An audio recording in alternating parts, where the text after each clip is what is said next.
Hey everyone, and welcome to another video from When Life Feels Messy. This topic for December is going to be around the gift of boundaries during the holidays. Now, as we know, setting boundaries is something that isn't always the easiest thing, and that's stuff that we'll get into and kind of figure out how do we combat some of the obstacles that come into place. But we're also going to really look at what is a boundary, why are they important, and things to kind of keep in mind as we do set boundaries and how to work with family members and others when maybe they don't respect the boundaries that we put into place. Okay, so let's start by just defining what a boundary is. So I want you to imagine that a boundary is like a line that separates you from other people. And this is separating not only your physical space, but also your feelings and your needs and your responsibilities from others. And your boundary also is what tells other people how they can treat you. So what do you feel is acceptable, and what's not, right? So setting those boundaries communicates that to others. And so when we think of boundaries, it's kind of like, like a property line, right? Like this is my territory, this is my property, this is my line of what I will allow, right? And keeping my space, my feelings, my needs, my responsibilities separate from others.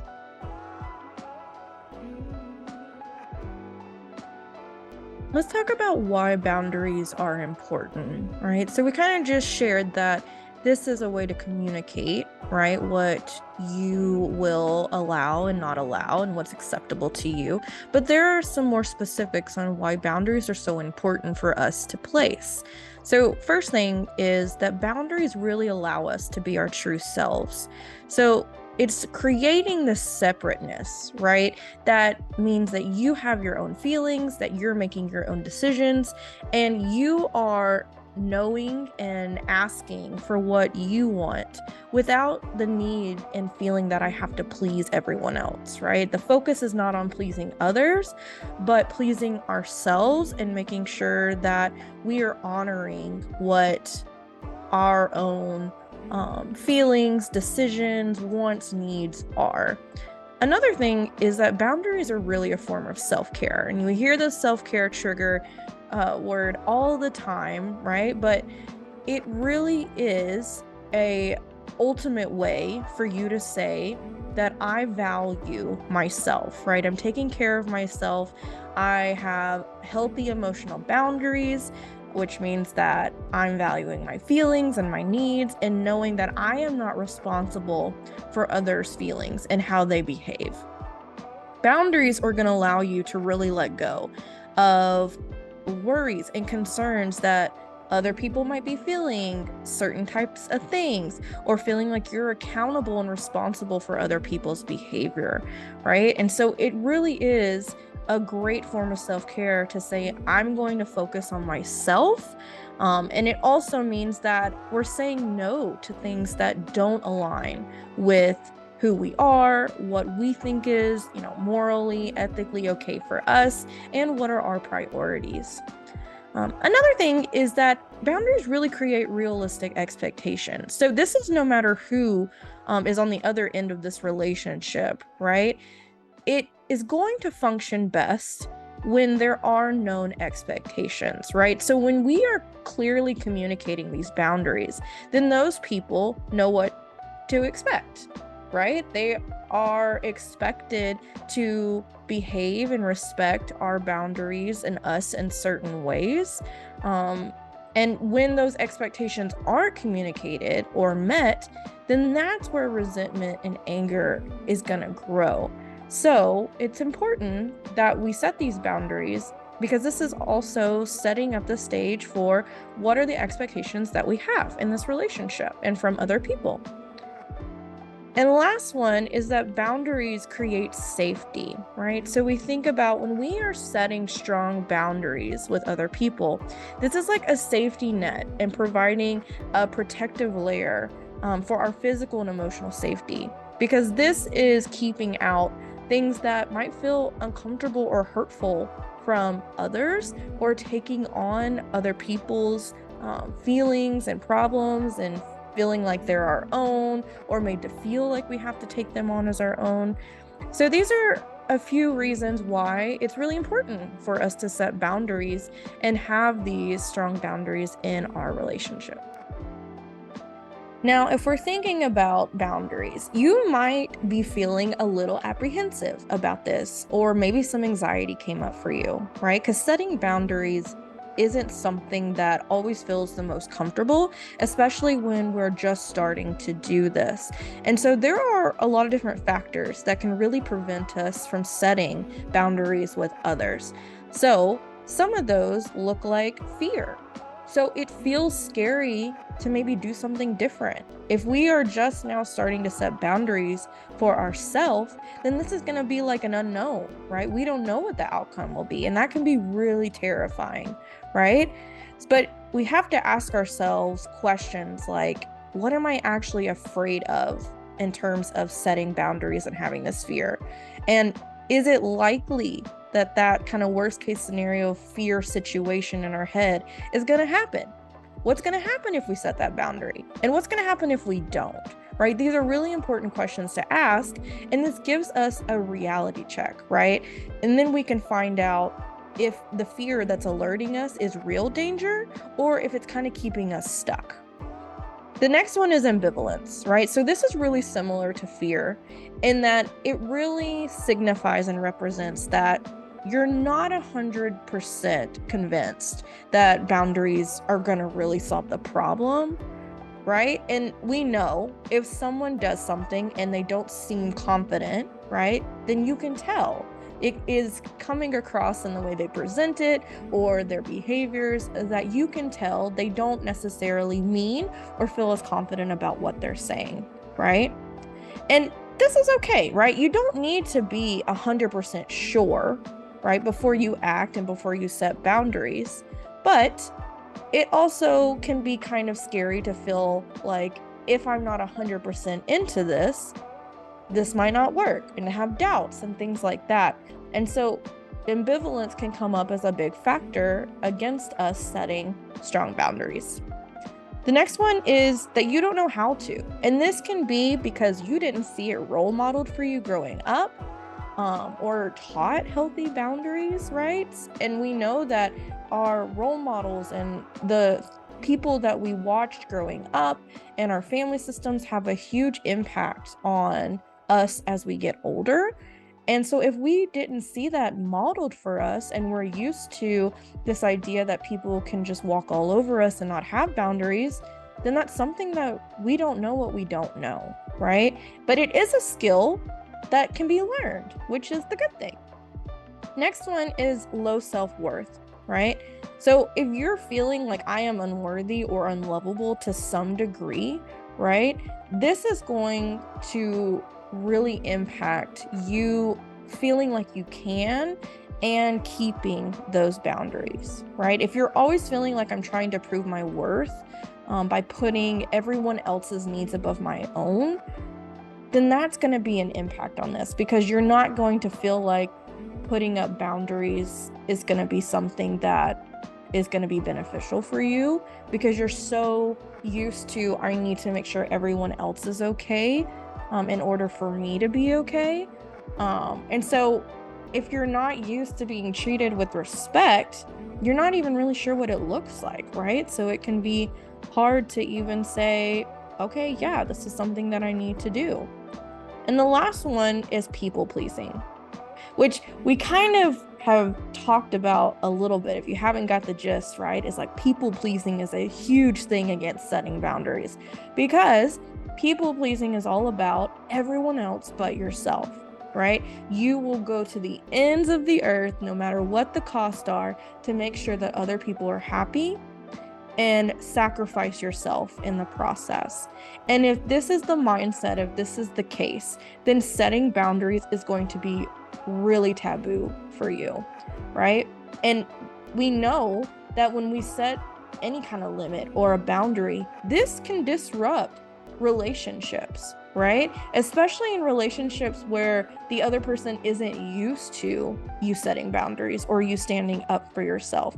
It can cause some resistance, and that resistance can feel really uncomfortable to us, the person that is trying to set boundaries. So as we navigate to talking more about preparing to have these potentially difficult conversations about setting boundaries, and actually practicing this and doing this in your own life and relationships, there are 4 key principles that we want you to keep in mind. The first one is that when we refuse to set a boundary, what we are doing is putting everyone else's comfort on a pedestal above our own. Right? And I want you to think about when we set boundaries for ourselves, this is a really big step for us. This is a big step to say that we are being courageous, we are choosing ourselves, we are practicing self-love and self-care, right? It's a great way to start breaking that people-pleasing habit and to really kind of start practicing that verbal self-defense, right? Being protective of ourselves over others. The second one would be difficult honesty does not mean that you're being unkind, right? It's not mean and rude for anyone to stand up for themselves. In fact, that is you being truthful and authentic, not only to yourselves, but in the way you interact with others. So a lot of times what can happen is that if we feel like, ooh, other people might feel like that came off a little too rude or aggressive, right? It kind of makes us feel like we're the problem, when in reality, we're just trying to communicate our own defense and our own needs and wants and expectations. So don't get stuck in that trap of thinking that just because what you have to say might be difficult for the other person to hear, that doesn't mean that you're unkind. Now, that there can be a million different ways for you to be unkind in delivering this information, right? But by just speaking your truth, right, and being authentic does not mean that you are being unkind. The third thing is that you can manage your boundaries, or you can manage other people's feelings and emotions and needs, but you cannot do both, right? In the bottom line of things, your boundaries probably what might make people feel frustrated, right? Or they might feel resentful, especially with people who are not used to you having these boundaries. But that burden is not yours to bear. That is on them. That is their responsibility, their things to process and deal with, and it is not yours to take on for other people feeling some type of way about your boundaries and you focusing on yourself. And the last one, number 4, is that other people are not mind readers, and we cannot expect them to be, right?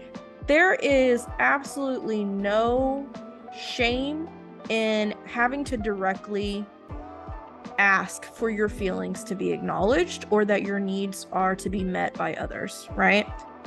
And even our loved ones, even though they might know us so well, they're going to continue needing ongoing instruction on how to care for us because they are not us. They are not in our head. They do not know what we are thinking or what we're feeling at all times. And keep in mind that as humans, we are always changing. So maybe, your sibling really knew you when you were growing up and living together, but now you have separate lives, and maybe you've changed in the way that you gesture things or how you exhibit feelings, and they might not know that, and that's okay. No one is expected to be able to know someone inside and out and pick up on things every time, right? But we have to not have this expectation from others to be able to do that. And with that, we have to be open to, I need to communicate my feelings and needs and not have that expectation on you. Now let's look at some positive affirmations that might help you, especially as we go into the holiday season, right? And these might be some things that I needed to hear that, right? And I needed that validation just to make me feel like, okay, yeah, Like, I'm okay, and this is okay, and I can set this boundary, and that doesn't make me less or mean or whatever else, right? So the first one we're going to look at is this idea that it is okay if you don't go home for the holidays, right? Nowhere does it say that you have to always go home for the holidays. That is not accurate. You are not selfish if you don't want to spend the holidays at home and you want to spend it in another way you like maybe you'd rather go on a cruise, or maybe you'd like to go somewhere warmer, or maybe you would like to go somewhere really, really cold and just spend it with your partner or your children, or whatever the case may be, right? There is no expectation, and you are okay. And it is okay for you to say, I'm setting a boundary. Maybe I'm not doing the traditional family holiday this year, and that's okay. The second one we'll look at is it's okay if you need a break if you're hosting for the holidays, right? We know if you have hosted before that is no small challenge. It's hard. Not only is it with getting your house prepared and a lot of people coming and social interactions and cooking and whatever else you have to do, it takes a lot of energy, right? So if you are hosting family and you feel overwhelmed, or you feel like I need to have some space, then take that space. Taking a break might mean that during the holiday season, you take a day for yourself and go get your nails done, or just spend some quiet time somewhere, or get a massage, or take a nap, or whatever it may be, right? You do not have to be host, on call, active 100% of the time. If you need a break, then set that boundary. Your family can do whatever else, because this is self-care, remember, and we need this for ourselves. And the next one is it is okay to need alone time if you're visiting people. So if you're going to families for the holidays, if you're going with your partner and seeing your in-laws, or going to friends, or whatever it may be, it is okay again to self-care and to make sure that if I'm feeling like I need some alone time, then I'm going to take that alone time, right? And setting that boundary. And if others feel like, oh, well, that's not something that I would do, okay, you're not them. You do not take responsibility for how they would act or react in a situation, and you focus on, I can tell that I'm maybe overwhelmed, I'm out of my comfort zone, I need to take some time for myself, so I'm going to be intentional of carving out some alone time, and that's okay. The next one is it is okay to disengage and not participate in controversial conversations. And we all know we've had that conversation with a random uncle or grandpa or grandma or whoever, right? We've had those conversations that just get so gnarly and uncomfortable, right? And sometimes they can really infringe upon our own morals and beliefs and values. And it can be really hard to sit even in the room with people who are talking about things that maybe feel really attacking against you and what you believe. And so please know that you do not have to engage in that conversation. You can remove yourself. You can take time for you. You do not have to get into a heated debate or conversation about politics or religion or whatever else might be the topic. And that is okay, because you do not owe it to anyone else. Again, setting a boundary, self-care. And last one we're going to look at is it is okay to not be okay with the family dynamics, right? And we know family dynamics change over time, right?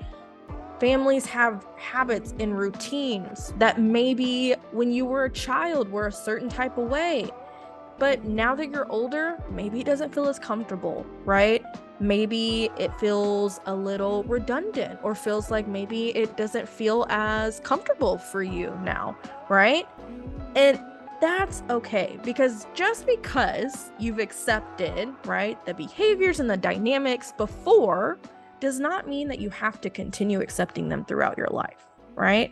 Maybe this is something to where people at the holidays like to give you jabs about your body or your political views or whether you sit in a pew and go to church every Sunday, right? Like, that could be anything, and you don't have to just accept that, right? Just because that's what happens every year and that's the topic that's brought up every year doesn't mean that you have to be okay with that, right? And even maybe saying, I'm going to address these discomforts and these uncomfortable things that are said to me in a really straightforward manner. This gives yourself the gift of really prioritizing your own feelings and needs.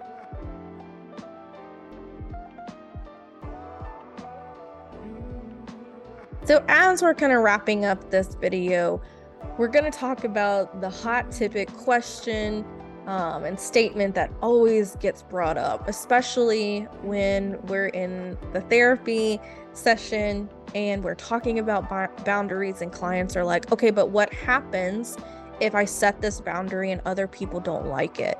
Or if they don't respect it, right? And that's a valid question. That's something to think ahead about, right? And that can also be a real source of fear and kind of puts us off from setting these boundaries. And so I think it's important, and to be fully transparent, is your family members, your friends, your partners, whoever, might not like your boundaries. And in fact, there might be a really good chance that a lot of people won't, especially if you haven't practiced putting boundaries in place before, because you setting a boundary might activate something in them, maybe a fear, maybe insecurity, right? And they may get angry or upset. And that's okay, because again, going back to what we were talking about, that's not your responsibility to take on. That's on them, right? To say, okay, if I'm feeling some type of way about this person setting up a boundary, then they need to do the work to reflect and figure out why, right? And adjust and do what they need to do. And again, that could be that they decide they don't want to have a relationship, which, okay, whole other different thing.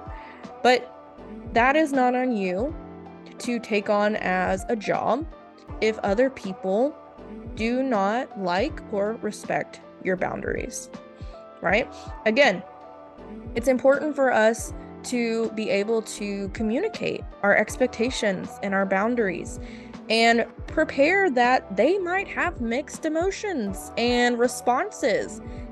And being able to stand firm in your boundary, even when met with resistance, is going to be really important. And it's going to take time to build up to that, right? It's going to take time for it to feel like, okay, I'm comfortable with this, because it might feel really uncomfortable the first few times, right? But as you're communicating and acknowledging these new boundaries and expectations, you can always communicate with other people that you know that this boundary might be difficult for them to hear, right? And that's going to make even a step in the bridge, right, between you two, because that's a great way to help them feel seen and feel included in this process, right? But kind of like engaging them on an empathic level of, I get that this might be hard, right? I get that this might be uncomfortable for you. And something to really consider is that sometimes, no matter how firmly that you set a boundary and you're holding on to that, others might be unwilling to change, right? Again, that's not something that we have control over, because we've communicated in an honest way. We've set our expectations.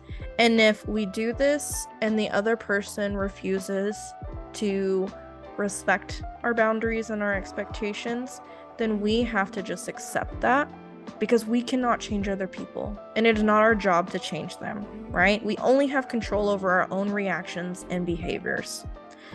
So that becomes the point when you have to decide, do I tolerate maybe this unacceptable behavior that really challenges this boundary that I've really done a lot of work to put in place because it protects me and makes me feel better? Or do I kind of leave the situation? That could be that I don't attend a family holiday, or I don't communicate with this person anymore. And although that might be really hard and it's a big decision to make, right? It's not always easy to just leave a toxic environment, we know. This is a huge act of self-care. When we look at the relationships in our life and the people in it, and we say, is this energy I'm receiving respectful and helpful for me? Or does it cause me harm? And does it make me feel not so great? And if you try to have an open, honest, mature conversation with this person, and that person is not willing to change, then that's kind of your answer on if they're willing to grow in this relationship with you. And that can be something really hard to hear. And that takes a lot of work, right? And that's something that you can spend sessions upon sessions in therapy really working through and getting to the root and confidence of, okay, this is what I'm deciding to do, and if I'm going to choose myself or not. So we hope that this was informative for you.